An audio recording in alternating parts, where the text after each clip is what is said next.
Bonjour à tous, encore une petite vidéo ce matin.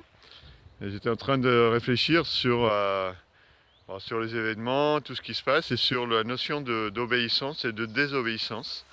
Et en fait, je reprends les pensées de Vandana Shiva, là, une physicienne indienne extraordinaire qui lutte pour le bien des, de- des paysans de son pays. Depuis des années, elle fait des choses extraordinaires. Et en fait, elle explique ça très bien. Elle explique il y a deux lois supérieures. C'est la loi de respect à l'humain et la loi de respect à la nature. Et en fait, toutes les autres lois que sont dictées par l'humanité, le gouvernement, les droits de l'homme, tout ça, ce sont on va dire, ça devrait être des lois intermédiaires pour mettre dans la matière, dans le concret, ces deux lois supérieures.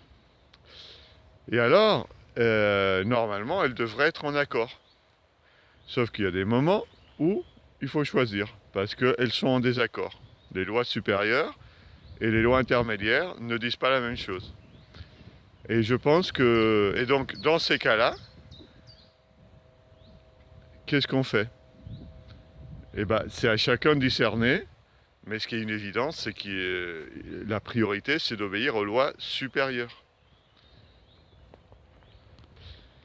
Et donc ignorer les lois inférieures, donc désobéir aux lois humaines, vu que les lois humaines ou des institutions, vu que les lois supérieures, bah, elles sont supérieures par définition. Et c'est ça la désobéissance civile dont parlent elle, Gandhi, Martin Luther King, Nelson Mandela, tous ces gens-là, ils ont pratiqué cette désobéissance, mais en fait c'est une obéissance, c'est pas une désobéissance, c'est une obéissance aux vraies lois supérieures.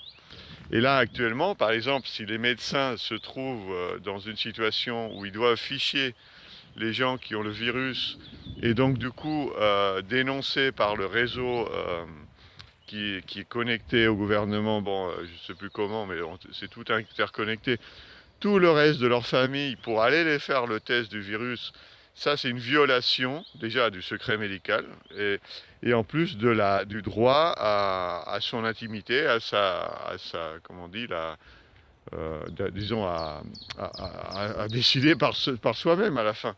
C'est complètement une violation au droit, à ce qui serait les lois supérieures du respect à l'humain. Donc actuellement, nous sommes dans une étape où on doit choisir est-ce qu'on obéit aux lois du gouvernement ou est-ce qu'on obéit aux lois supérieures. Voilà. Donc j'encourage tous les médecins à se poser cette question, les directeurs des écoles aussi, et tous les gens qui sont concernés par ça, même les policiers, parce que de toute façon, à la fin, même si c'est pas par, on va dire, conscience éthique, si c'est plutôt par préservation, les choses finissent par tomber. Donc quand la situation va se retourner et on va mettre en évidence le bon sens va s'imposer et les lois supérieures vont devenir vraiment présentes, et bah, tous ceux qui ont pris des décisions un peu précipitées en croyant bien faire, en étant un bon citoyen, un bon soldat obéissant, et bah, ils vont avoir peut-être des sérieux problèmes. Parce que quand on fait des choses pour séparer des familles, disons, les conséquences, voilà, ça ne sont pas anodines. Disons, ça peut être grave.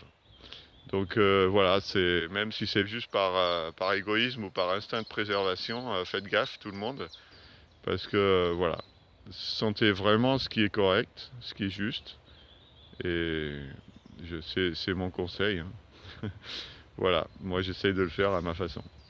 Grosse bise à tout le monde, et à bientôt.